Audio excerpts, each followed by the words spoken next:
Hey guys, welcome back to the channel. Let's talk about injuries. All right, because if you're a runner, you've experienced an injury. You may be currently dealing with an injury. You may deal with an injury in the future. At some point, you're going to get some degree of injury. The key is to manage the injury and find the root cause of why it's happening. Now, most runners chalk up the injury to increasing their mileage, which is true, but there are runners that run more mileage than you that aren't injured. So the problem isn't increasing your mileage. The problem is that you're not strong enough to increase your mileage. So, with that being said, getting down to the root cause of your injury is the biggest thing to take care of and think about. First, depending on where your injury is, there are two main things that you need to look at. The first one is your running mechanics. Are you overstriding on one side more so than your other side? Are you utilizing one side more so than the other side?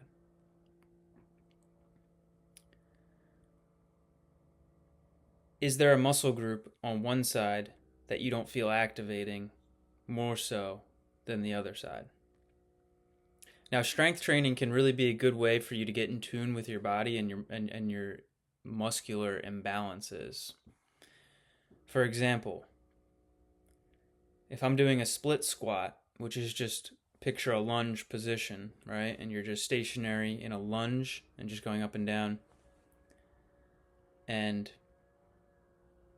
you bias the lunge to get more glute, right? Because you can kind of bias it to get more quad, right? If you come in a little bit tighter as opposed to a longer length stride for your split squat should help to engage the glute.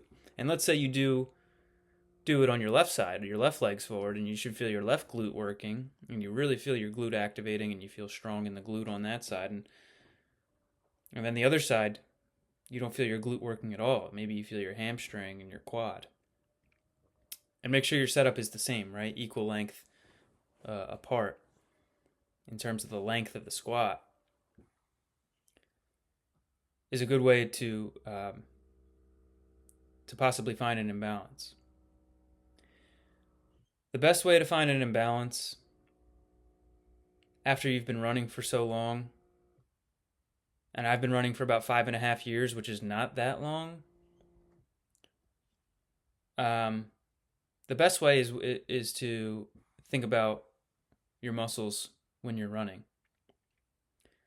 This way, you can think about your mechanics, where your feet are landing, how much rotation you're getting in your trunk, how much stiffness you have in your core musculature while you're running. And it should be a right amount of stiffness, right? Because I think a lot of times, or a trend right now, is overemphasizing keep your core tight.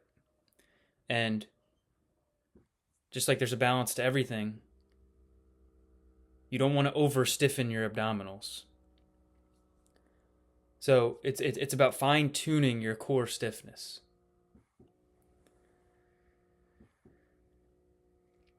But during running, finding that fine tuning of your core, being in tune with your body, whether it's your hip, whether your hip, a stiff hip, may be affecting your back. Is your hip stiff? Is your hip weak?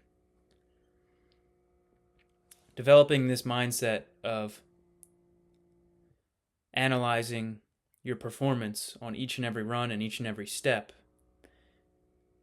is the ultimate key to diagnosing your issue and increasing your longevity in the sport of running and in life, right? Because what else do we need to think about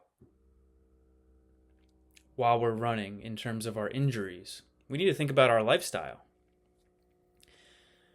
Do we work a sedentary job where we sit all day? Because in this sitting position, think about what can happen, right? My hip flexors are going to be in a chronically shortened position. My hamstrings are going to be in a chronically shortened position. So these things just may tighten up. So in terms of our lifestyle, we need to tailor our warm-up and our mindset effectively, right? So we need to do a proper warm-up to address our lifestyle, and kind of look at the big picture, right? Kind of tailor our strength training, our stretching sessions towards combating our whatever lifestyle that, we have to do. Some of us have to sit all day for our work or whatever the case may be. So we got to look at the big picture, right? And we got to develop the mindset of analyzing our mechanics and our strength during our runs. The last component to longevity is progressing properly. Only you know how to progress yourself properly because only you know how you feel. Now, I can give you a template, a general guideline. I can check in with you every day to make sure to see how you're feeling, right? You can relay that message to me. But the general guideline I want you to follow is staying at a consistent weekly mileage to where you're not having any pain, any joint pain that is over a 3 out of 10 on a subjective 0 to 10 scale. Another thing we need to think about while running, and things we shouldn't push through, are differentiations of joint and nerve pain as opposed to muscular fatigue. On our runs, unless we're pushing through in a marathon, right? And it's marathon day.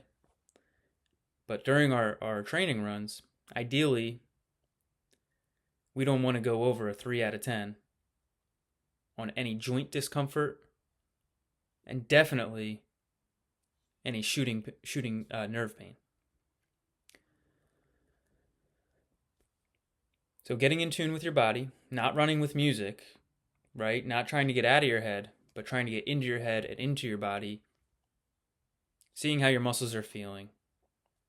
Seeing which muscle groups are fatiguing. Seeing which muscle groups aren't firing optimally or indifferently to the contralateral limb. These are the thoughts that we should be having during our running, during all of our training.